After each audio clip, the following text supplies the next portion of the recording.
Vamos colocar de pé, vamos dar mais uma linda salva de palmas para o nosso querido Jesus.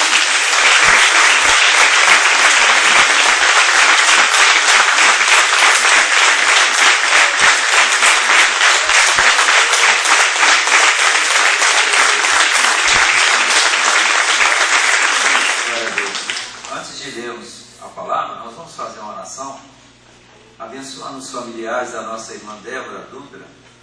Ela perdeu seu irmão. A Débora é membro dessa igreja.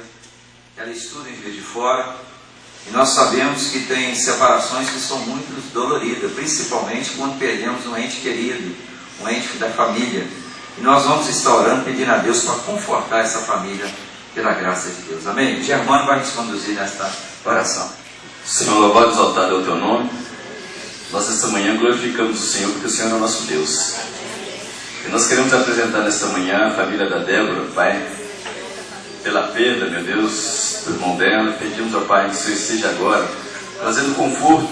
A tua palavra diz que o Senhor Jesus iria subir, mas iria enviar o Consolador, o Espírito Santo de Deus, o Espírito de verdade, que iria nos consolar, que ia preencher os espaços no nosso coração. Então eu te peço nesta manhã, meu Deus, que o Senhor vai de encontro com a família dela e que teu Espírito Santo agora comece a encher, comece a consolar, meu Deus. Pai, nós colocamos diante do Senhor, colocamos toda a família dela diante do teu altar e pedimos que o Senhor esteja com essa família, sustenta essa família, guarda essa família, meu Deus. Toma o coração, Pai. A perda, sabemos que a morte, meu Deus, é aquilo que machuca o nosso coração. Porque o Senhor não criou o homem para morrer, mas o Senhor nos criou para viver em glória com o Senhor. E nós pedimos, Senhor, que o Senhor esteja presente na vida dela, na vida da família dela, que o teu nome seja glorificado mais uma vez, em nome de Jesus. Amém. Abra a palavra de Deus no livro de Efésios, capítulo 4, e o versículo de número 31. Efésios, capítulo 4. Verso de número 31. Nós temos muitos irmãos viajando e nós temos que estar sempre pedindo a Deus para abençoar, guardar e proteger na ida, na estrada, no retorno. Estrada é um lugar que Satanás temos usado para destruir família, para trazer dor, para trazer sofrimento. Efésios 4, verso 31. Amém?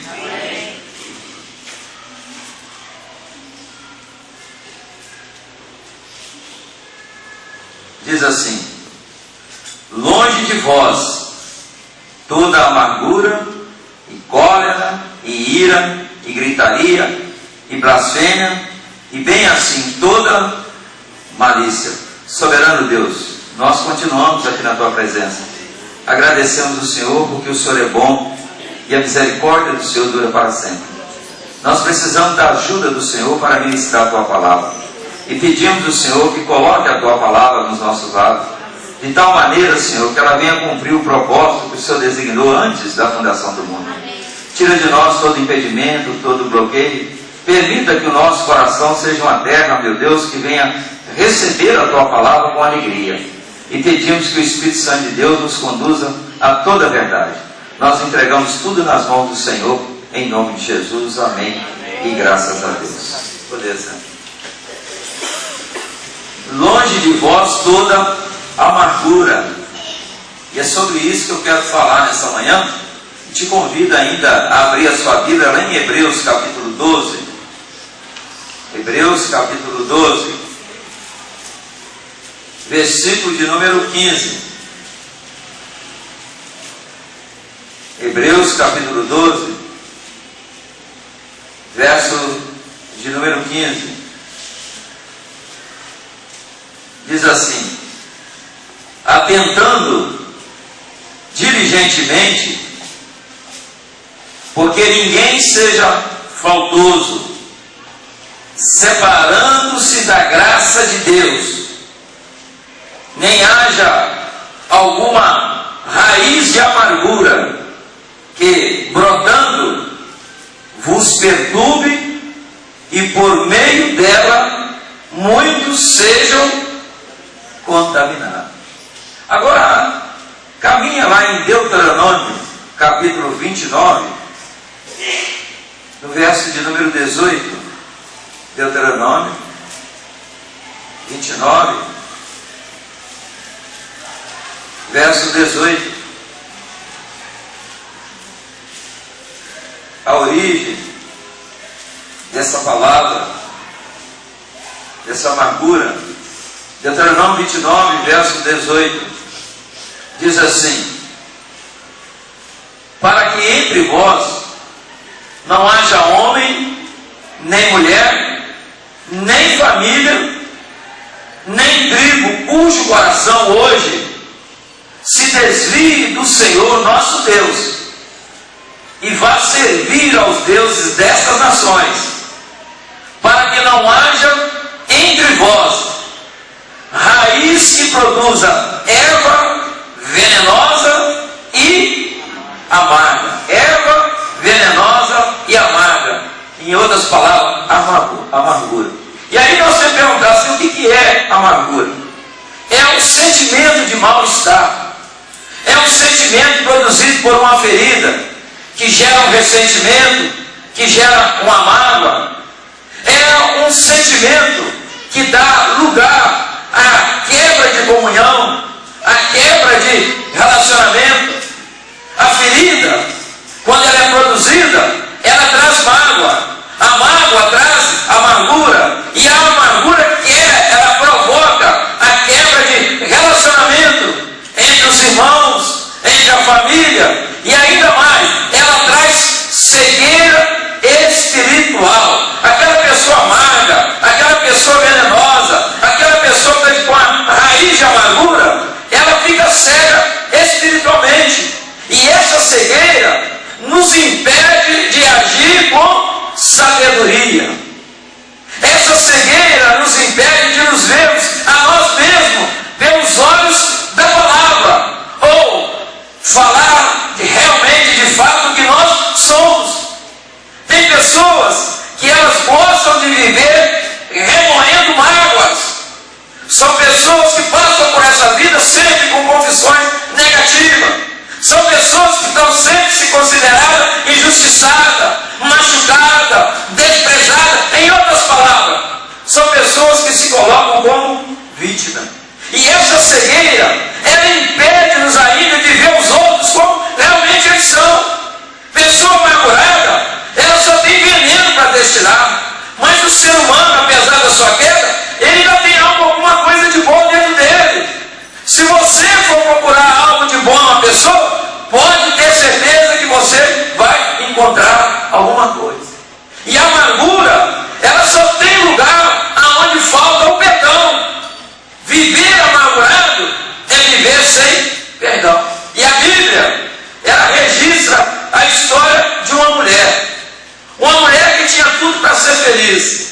Uma mulher que tinha um pai que era rei. Uma mulher que casou com um homem que era rei. Uma mulher que casou com um homem que era o segundo coração de Deus. Uma mulher que amava esse rei chamado Davi. Uma mulher que chamava Mical, que era filho de Saul. Mas uma mulher que tinha tudo para ser uma rainha. Mas passou por uma vida aonde só colheu mágoa, ressentimento, amargura. Tinha tudo para ser feliz e teve uma vida infeliz. Qual o motivo da infelicidade? O motivo da infelicidade estava dentro de casa. Abra sua Bíblia em 1 Samuel, por favor. 1 Samuel, capítulo 16, versículo de número 14.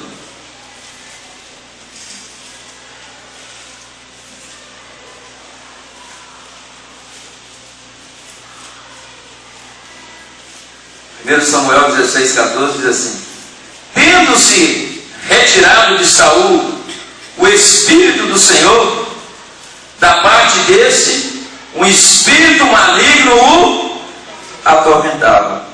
Você veja bem, Saul era rei, era pai de Mical, mas era um homem atormentado pelo espírito maligno. E é interessante que esse espírito maligno fez com que toda a estrutura familiar de Saul ela fosse abalada. Saul começa agora, com essa amargura, a uma perseguição sobre o rei Davi. Queria alcançá-lo de qualquer maneira. E essas raízes de amargura, que foram produzidas principalmente por causa de Saul, gerou dentro da família um prejuízo muito grande. Porque aonde há amargura, o marido sofre, a mulher sofre, os filhos sofrem. Mical, ela cresceu dentro de um lar desestruturado.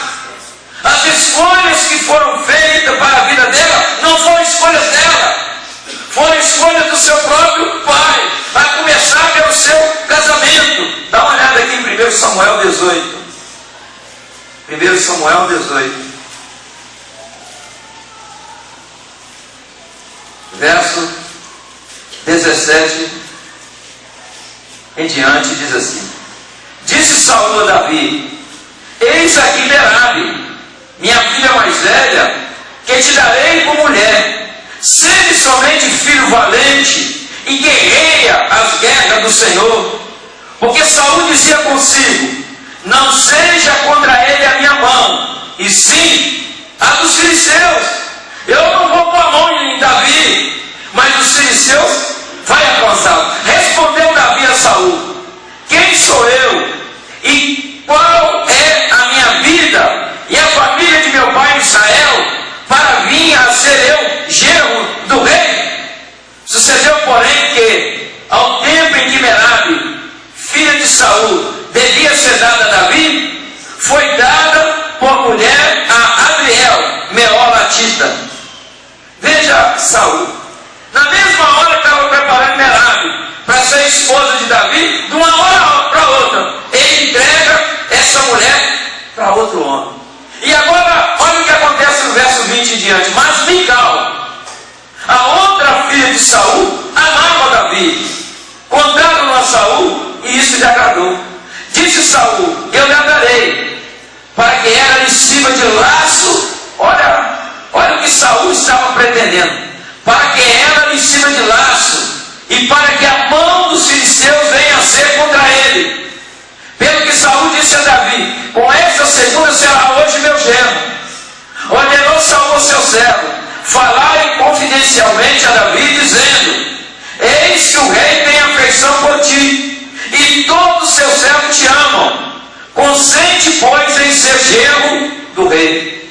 Os servos de Saul falaram essas palavras a Davi, o qual respondeu: Parece-vos coisa de somente ser genro do rei, sendo eu um homem pobre, de humilde condição. Os servos de Saul lhe referiram isso, dizendo: Tais foram as palavras que falou Davi. Então disse Saul: Assim direis a Davi: O rei não deseja dote algum, mas sem prepúcio de filisteus, para tomar vingança dos inimigos do rei. Porquanto Saul tentava fazer cair Davi pelas mãos dos filisteus. Casamento preparado, casamento para que Saul fosse bem sucedido. O pai não estava preocupado com a felicidade da filha, e nem poderia estar, porque era um homem atormentado de espírito, era um homem amargurado, era um homem que só pensava na sua vitória própria, era um homem que não cuidava e não se preocupava com o futuro dos filhos. E olha o que aconteceu. Tendo o servo de Saul referido essas palavras a Davi, agradou esse de que viesse a ser genro do rei. Antes de vencido o prazo, dispôs-se Davi e partiu com seus homens, e feriram dentre os filisteus 200 homens. Trouxe os seus prepúcios e os entregou todos aos reis, para que fosse-lhe genro. Então Saul lhe deu por mulher a sua filha Mical. Viu Saul e reconheceu que o Senhor era com Davi, e Mical, filha de Saul, o amava. Então olha bem esse casamento. Esse casamento agora, Saul, ele tem interesse. Ele diz assim: olha, eu vou trazer Davi para o meu lado, mas eu vou dar minha filha para ele, mas a minha intenção é armar uma cilada, para que através da minha filha, ele vai ter que ir agora lá nos filisteus, e eu quero sem prepúcio dos filisteus. Já é uma cilada, quem sabe por lá mesmo os filisteus detonam com Davi, e eu fico livre dele. Mas Davi foi lá, em vez de trazer 100, ele trouxe 200.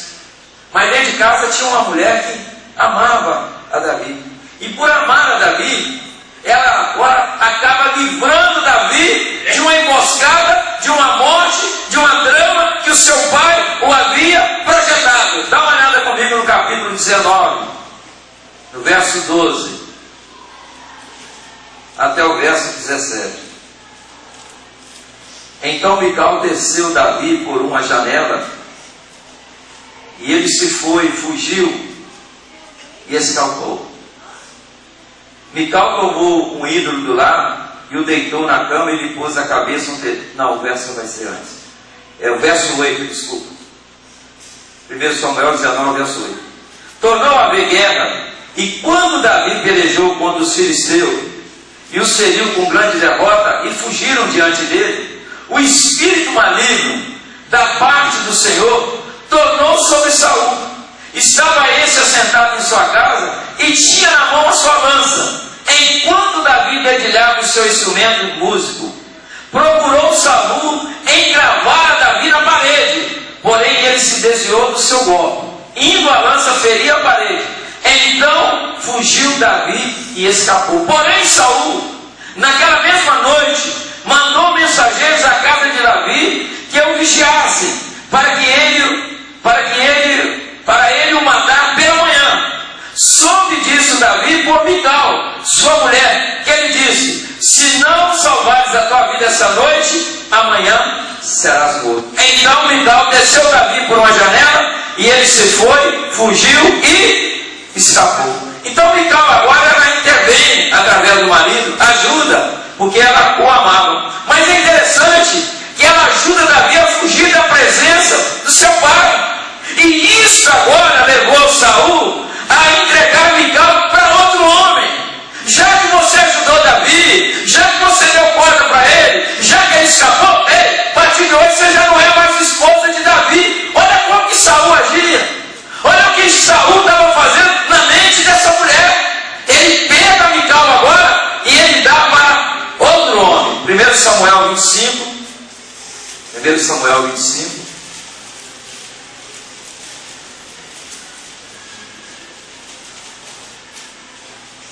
Versículo 44.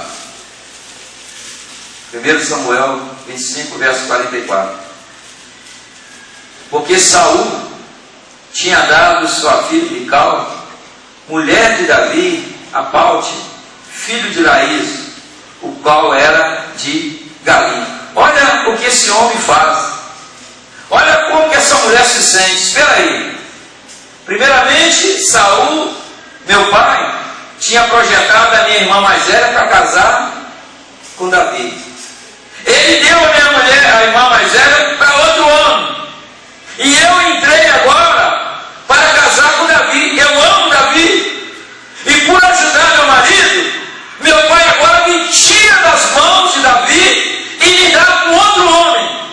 Olha como fica a cabeça dessa mulher.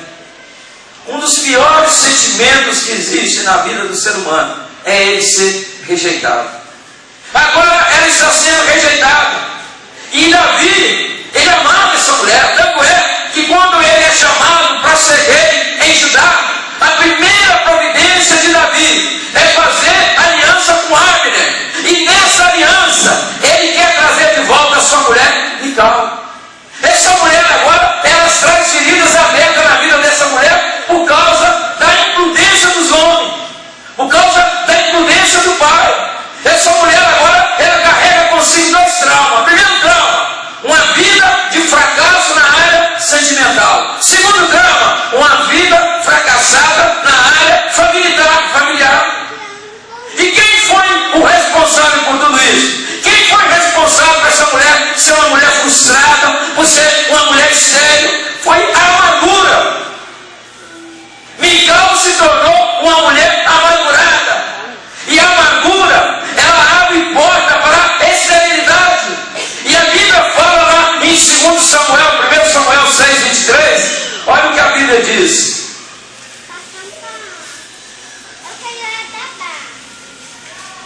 2 Samuel 6, 23.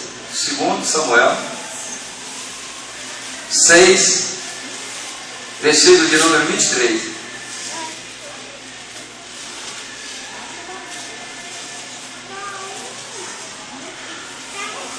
Mical Mical, filha de Saul, não teve filhos até o dia da sua morte. Você sabe o que é uma mulher não ter filho naquela época? A Bíblia fala, registra,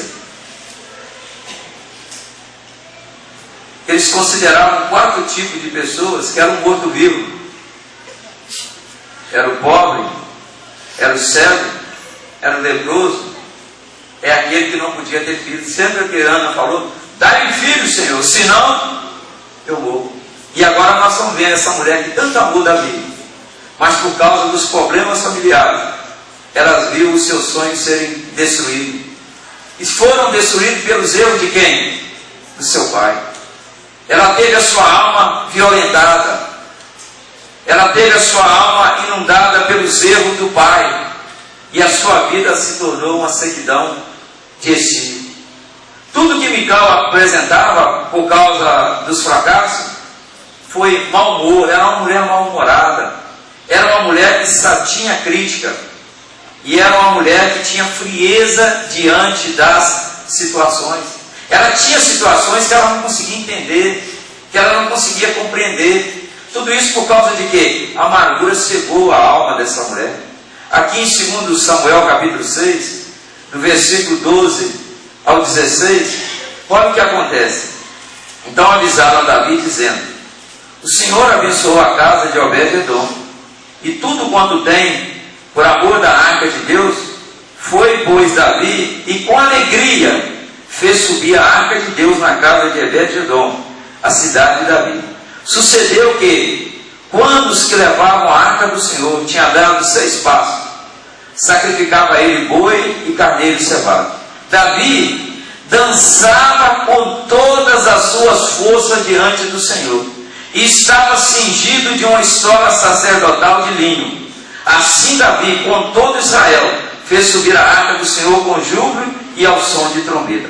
Ao entrar a arca do Senhor na cidade de Davi, Mical, filha de Saul, estava olhando pela janela, e vendo ao rei Davi, que ia saltando e dançando diante do Senhor, o desprezou no seu coração. Sabe por que ela desprezou? Porque a amargura cegou a percepção. Mical, ela não conseguia entender, ela não conseguia sentir a alegria que estava no coração de Davi para trazer a arca para Jerusalém. Ela não entendia que ele estava dançando movido pelo Espírito Santo, ele estava cheio da graça do Senhor. E aquela mulher agora, ela acaba falando coisa que não devia falar, e ela acaba agora colhendo um resultado que é esterilidade até a sua morte. Uma mulher que tinha tudo para ser feliz, uma mulher que tinha tudo para ser abençoada, uma mulher que era filha de rei, era uma mulher que casou com o rei, mas uma mulher que levou uma vida debaixo de amargura. E o seu final foi não ser mãe, não ser geradora de filho. Há pessoas como Mical na igreja, pessoas que têm esterilidade espiritual, passa a vida inteira dentro da igreja, mas nunca ganha uma alma para Deus. O útero é infrutífero, não consegue produzir, não consegue gerar vidas para a casa do nosso Deus. São pessoas que têm crítica, igual Mical. Mical só criticava. Pessoas que só servem para condenar aqueles que estão produzindo. E por que são assim? São pessoas amargas, são pessoas venenosas, pessoas que só servem para desestimular aqueles que estão produzindo no reino de Deus. Líderes que você vê para aí afora, mas que não conseguem prosperar em nenhum projeto.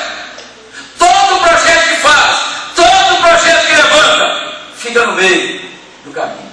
Pessoas vivendo uma vida de esterilidade improdutiva no reino de Deus, não produz nada. Mical foi assim, passou uma vida inteira e não produziu nada. Pessoas que não prosperam, pessoas que não frutificam, pessoas que só servem para criticar. E aí eu aprendo algumas coisas importantes desse relacionamento de Saul, de Mical com Davi. Em parte, tudo que Mical passou foi por culpa da rejeição adquirida dentro do lar. Lugar que era um lugar que era para gerar segurança para a sua alma. Nós temos que tomar muito cuidado, porque é dentro de casa que nós fazemos um vencedor, mas é dentro de casa também que se produz um fracassado.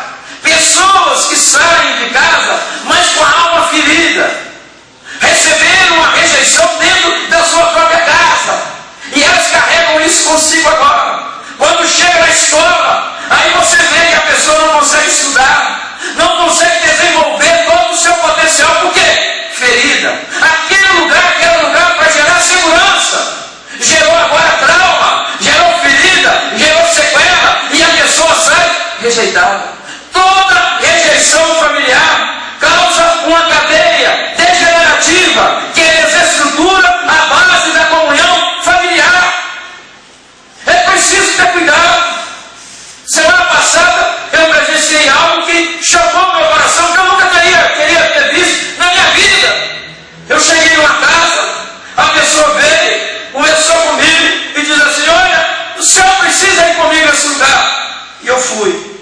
E lá chegando ele diz assim, sentou e falou com uma mulher, com uma criança nos braços, amamentando, e uma outra filha pequenininha. Ele diz: eu vim aqui para separar de você. Você já não faz parte da minha vida. Eu arranjei outra pessoa. Eu já tomei a decisão. Mas você está errado. Mas a escolha é minha. Mas e essa criança que está no braço? E essa outra criança? Isso vai causar um trauma. Vai descer desestruturada. É um lugar que ela precisa de segurança. É um lugar que ela precisa de ser aceita. É um lugar que ela precisa de ser amada. Não, mas eu quero ir embora. Eu já fiz a minha escolha. E eu perguntei para a mãe: como que está essa menina na escola? Ah, piorou. Desde o dia que ela ficou sabendo que o pai arranjou uma outra namorada, que o pai quer deixar a casa, ela não consegue estudar, ela não consegue fazer os trabalhos. Até esse pequenininho que está aqui, ó, ele já está sentindo. Amado, não permita que a desintegração da base familiar entre no seu lar. Não permita, não deixe entrar amargura, não dê brecha, não deixe que a porta seja aberta. Lute contra isso. Por mais forte que seja o argumento, lute contra a raiz de amargura que entra na alma para provocar esterilidade. Não permita viver venenoso, não permita viver amargurado. Você foi criado para Deus para frutificar. Você não pode aceitar a esterilidade como algo normal para a sua vida, porque não é. Deus criou você para dar fruto, e Deus quer levar você a um patamar, Deus quer levar você a um nível mais alto, e você precisa entender e compreender essas coisas. Você talvez se está sentindo magoado consigo mesmo, talvez você está sentindo magoado com os outros, talvez você esteja sentindo magoado com Deus. Mas toma cuidado. Cuidado por quê? Porque essa mágoa o torna culpado. Essa mágoa vai gerar culpa na sua vida. E onde há culpa, aí há sintomas. E qual é o sintoma de uma pessoa amargurada? Como que ela se torna culpada? Presta bem atenção. Se você tem mágoa de si mesmo, você carrega consigo esse sintoma. Presta atenção. Sentimento de culpa, complexo de inferioridade, vergonha, ódio. E se não for tratado, a qualquer momento pode chegar ao suicídio. Se você carrega a mágoa dos outros, os sintomas que aparecem na sua vida é ressentimento, é amargura, é mágoa, é raiva, é ódio, é vingança, podendo chegar até ao assassinato. Se você carrega mágoa de Deus, os sintomas são dúvida. Tudo aquilo que fala de Deus, você leva a questionamento, gera dentro de você incredulidade, gera dentro de você rebelião. Você começa a duvidar da palavra de Deus e logo vai se rebelar contra o próprio Deus. Mas por que isso aconteceu? Foi criado, foi produzido dentro a raiz de amargura. Pastor, tem saída? Tem. Pastor, tem jeito? Tem. Pastor, tem cura? Tem. Primeira coisa, precisa reconhecer que é uma pessoa amarga. Precisa reconhecer que tem um veneno no lábio. Precisa reconhecer que está vivendo debaixo de amargura. Efésios 4:31 diz assim: longe de vós toda amargura. Isso é coisa que é um veneno do diabo, tem que ser tirado. Tem jeito de ser curado, mas primeiro você precisa reconhecer que precisa de cura. Segunda coisa que você precisa fazer é liberar perdão. Porque o caminho da libertação é o perdão. É o caminho para libertar a nossa alma. É o caminho para curar. É o caminho para trazer restauração. Sabe o que é perdão? Perdão é você ter as suas emoções sob controle. Porque quem não perdoa está perdido. Então guarde essa palavra. Longe de vós toda amargura. Aquela mulher que tinha tudo para ser feliz.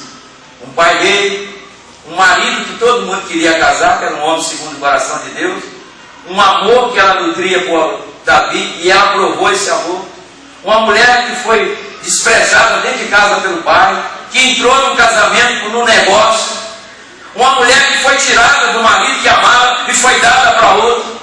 Um marido que amava, que quando foi bem ajudar, mandou buscá-la. Uma mulher que por querer ajudar o marido foi prejudicada pelo seu pai. Uma mulher que tinha tudo para ser alegre, feliz, ser uma rainha. E ela termina a sua vida carregando dentro de si esse fardo pesado, que é o fardo da rejeição e o fardo da esterilidade. E a Bíblia diz que ela morreu sem ter filho. Eu quero orar nessa manhã, porque quem conhece o nosso coração é Deus.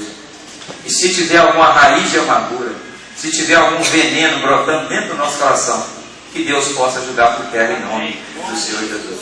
Aí talvez você fique olhando para dentro de si e fale assim: agora eu entendo.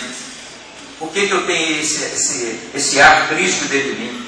Agora eu entendo por causa dessa frieza que tem na minha alma. Agora eu estou entendendo que tudo que começou na minha vida, começou lá dentro de casa. Agora eu preciso valorizar o meu lar. Eu não posso deixar que a raiz de amargura tome conta de mim. Porque vai contaminar o meu marido, vai contaminar os meus filhos, vai contaminar a minha casa. E a minha casa precisa ser um lugar de alegria. Nós precisamos trabalhar. Essa palavra de Hebreus 12:15 é uma palavra dura. Essa é uma palavra que fala que nós temos que viver na graça, que nós não podemos desprezar essa graça.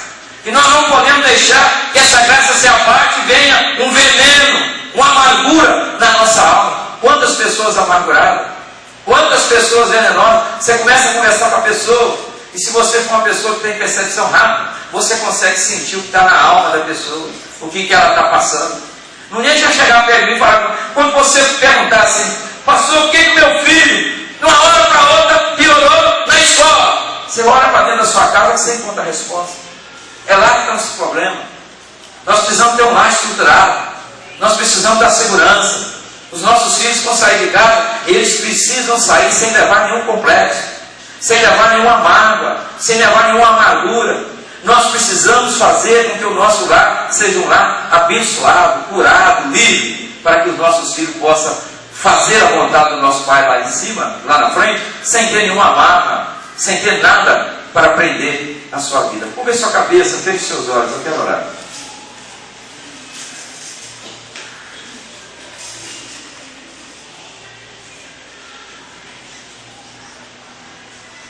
Não negocie sentimento dos seus filhos.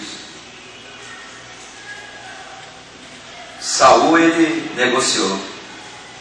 Ele fez um casamento da filha, mas o interesse dele era usar a filha para tirar Davi do caminho dele. E se tem uma coisa que nos entristece é ser usado e depois jogado fora. Não foi isso que Arão fez com a sua irmã? O que você tem plantado dentro da sua casa? Como que os filhos estão saindo de dentro da sua casa? Será que a sua alma ela está amargurada? Tem um veneno que está brotando, que está contaminando quem está do seu lado. A amargura, ela não atrai pessoa, mas ela distancia as pessoas. Tem saída, tem cura. Primeiro, você precisa reconhecer que precisa de cura, que está ferido. E segundo, começar a liberar perdão. Aí sim, a vida muda, a história muda, e você vai passar a ser um ramo frutífero. Senhor, nosso Deus e nosso Pai, sonda o meu coração. Sonda, Senhor, o nosso coração. Vê se há algum caminho mau. Vê se tem alguma planta venenosa. Vê se tem alguma amargura dentro do meu coração, do nosso coração. Vê se tem dentro do nosso coração mágoa, ressentimento, ódio, falta de perdão. Todo espírito de rejeição, todo complexo de inferioridade, tudo aquilo que foi gerado na nossa vida, oriundo da nossa casa, o Senhor começa a queimar, a jogar por terra, e começa a derramar o bálsamo de Gileade sobre o nosso coração, Senhor. Começa agora a curar as feridas, e aonde essa raiz está brotando, manda passar uma reta escavadeira, e arranca todas as raízes agora, queima essas raízes, e manda um vento oriental para espalhar essa cinza, para onde o Senhor quiser. Meu Deus, nos ajude a ter um lar firmado na palavra. Nos ajude, meu Pai, a gerar dentro da nossa casa segurança. Não deixe que os exemplos de Saul venham a perpetuar a nossa vida. Não permita que os nossos filhos venham a ter um final como Mical teve, mas pelo contrário, que nós possamos pessoas que venham a frutificar a 30, a 60 e a 100 por um. Restaura, meu Pai, a nossa casa, e tudo aquilo que nós falamos, tudo aquilo que nós fizemos dentro do nosso lar, que causou, que gerou dentro do coração dos nossos filhos ferida na alma, sangramento na alma. Oh Deus, cura, restaura, porque o Senhor é o Deus que cura e restaura todas as coisas.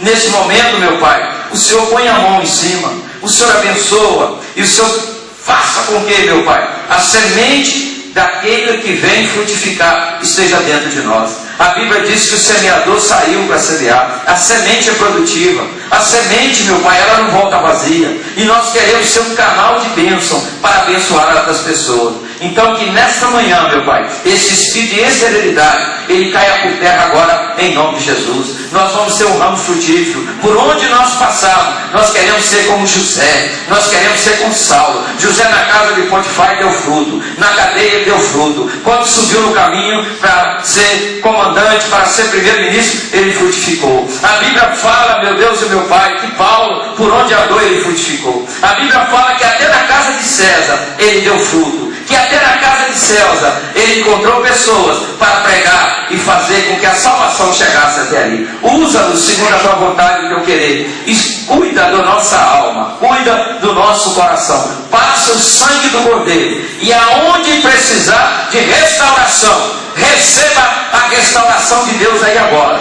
Receba a bênção de Deus aí agora. E saia curada para levar cura para dentro da sua casa e por onde você andar. Meu Deus, muito obrigado. Continue nos abençoando no restante desse dia e que o culto de logo à noite seja um culto tão abençoado como tu foi nessa manhã. Os nossos irmãos que estão viajando, eu quero entregar nas mãos do Senhor. Eu quero pedir ao Senhor que o Senhor põe os anjos para guardar, que o Senhor livra de todo acidente, que o Senhor livra do demônio que atua nas águas, que eles possam, meu Pai, ter uma semana abençoada, um descanso abençoado e um retorno abençoado através da intervenção do Senhor. Eu entrego a Cristian na mão do Senhor, eu entrego as filhas na mão do Senhor, eu entrego a viagem dela nas mãos do Senhor e profetizo a bênção sobre todos eles em nome de Jesus. Amém. E graças a Deus. Deus abençoe cada um.